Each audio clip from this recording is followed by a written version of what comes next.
So a little bit of background on the western toad. It is actually internationally recognized as a threatened species because it is found in the US and in Canada from about Northern California all the way to Alaska. And it's a listed species in British Columbia as well. But the primary concern for this species is the habitat fragmentation and loss that it suffered throughout a lot of its range in the US. So states like Colorado, Utah, Wyoming have suffered huge population declines in the species. And the same thing may be slowly making its way here to BC. The reason why this species is so vulnerable to habitat fragmentation and loss is because the females stay faithful to a breeding site for their entire lifespan. So they'll come to the exact same breeding habitat every year to breed, or every 2 or 3 years to breed rather. And if that habitat is lost, then you lose an entire population of breeding females, and that can be catastrophic for the local population of western toads. So they're also vulnerable to chytrid fungus, which is a fungal pathogen which can be transmitted from amphibian to amphibian. And so that's another reason why they're not doing super well in a lot of their range as well. So just a bit of background on what Rocha's been doing with them. So they've been monitoring their breeding population since 2013. This is the third summer now that we've carried this work on. And in previous years, so in 2013 and 2014, they've documented thousands of toadlets migrating. I know many of you may be familiar with maybe seeing this in this region, or maybe in Derby Reach, or even in Chilliwack, or in the Caribou region of BC, but these migration events are really popular, and you can see thousands moving as sort of one unit, and it's really miraculous to see. And so this happens actually locally as well, but on a bit of a smaller scale. And Rocha so far has identified one breeding site within the Little Campbell River watershed. So the purpose of this work was to kind of continue studying the confirmed breeding site that we know of in this watershed, and just look at the migration and emergence patterns of these toadlets as they emerge from the wetland and move towards the forests, and also to try and identify other potential breeding sites in the watershed. We know of one for right now, but we were trying to look at other sites to see if maybe there was other potential use. So we selected 6 sites throughout the Little Campbell River watershed based on historical records of the toads inhabiting these ponds. And so we visited each of these 6 sites a minimum of twice between May 27th and June 20th. So we looked at the presence and absence of other amphibians in the wetland. We always did weather conditions and habitat characteristics. We looked at water quality, so we looked at dissolved oxygen in the wetland, conductivity, things like that. And if after 2 surveys and no egg masses or tadpoles were seen for the toadlets, or so the western toads rather, the site was then discontinued. But we didn't just kind of look for tadpoles and deduce, oh, this wetland was not being used. A lot of these sites were shallow enough and manageable enough that we could actually monitor the entire wetland. So if we saw thousands of tadpoles or toadlets emerging, it would have been quite obvious.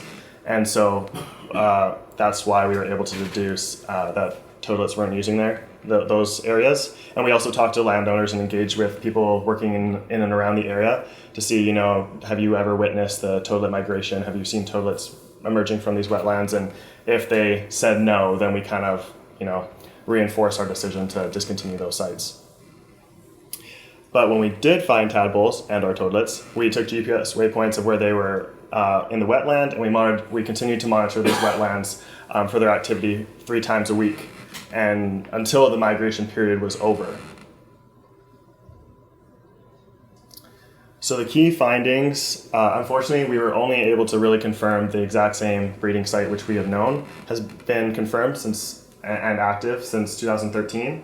So the whole project kind of took a change of direction, and as opposed to just looking for tadpoles all the time, we kind of identified this site as the only active breeding site and focused all our energy onto following them here. And so on June 10th, we found tadpoles, which was really exciting. And then we saw toadlets emerging just under 3 weeks later on June 30th. And then on July 7th, we found the greatest density of toadlets.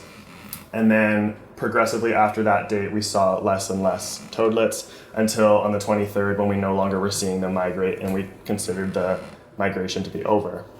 And just a bit of an interesting comparison to the previous breeding season. So last year, The emergence was 16 or 17 days later, so it's actually earlier this year, which is of no surprise considering how dry and warm the May and June were this year.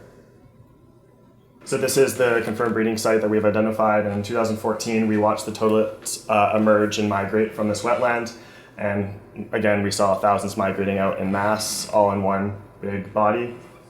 And so they emerged from the western bank of the wetland and moved south and skirted those residential properties to the south and eventually dispersed further east into the forest corridors that you can see just to the right of the screen there. But in 2015, there was no en masse migration. So this year, we only saw a maximum of 11 toadlets in one site visit. So it is pretty alarming. We can't really discern where they were moving because there wasn't even enough of them to really do that. All we could really do was figure out where the toadlets were furthest north, south, west, and east from their point of emergence and build a polygon, which we did on this map here. So you can look at that rectangle and that's where they were emerging. So you can see the yellow star on the west side is where they emerged last year, and the orange star on the east bank is where they emerged this year.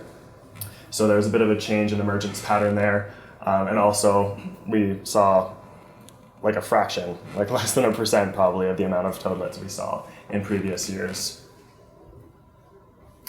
So this does have some conclusions for the future and what to advise for future studies. So continued monitoring of the breeding site just east of us here that we colloquially call North Pond is kind of necessary to identify whether or not this year is evidence of a toad population collapsing or if it's just an off year, if maybe this is due to a cyclical period in the breeding cycle of the toads, or if the climate really is sort of changing the breeding phenology of the western toads.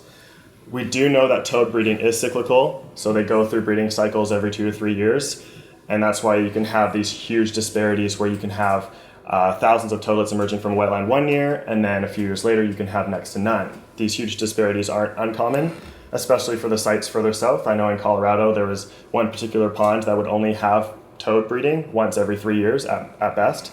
So this isn't uncommon, but we also have to keep in mind that toads are sensitive. So when you have a huge change in climatic conditions with increasingly arid climate and warmer temperatures, wetlands can decrease or deplete faster, and this can affect the breeding phenology of the toads. And breeding can also become more erratic, and there's also the threat of losing the breeding habitat completely. So that's also a huge concern. But the main thing to conclude here was that this site just east of us, North Pond, does need to be sort of protected. It does need to be protected because it is the only identified site in the Lower Campbell River watershed where we have a source of population replenishment of toads into the South Langley and South Surrey area. So this area is also surrounded by pretty intact forests, as Christy alluded to.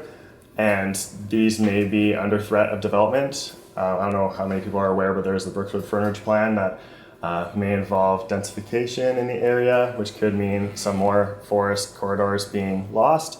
And so that can further imperil the western toad population here. So it just adds more pressure onto an already struggling population.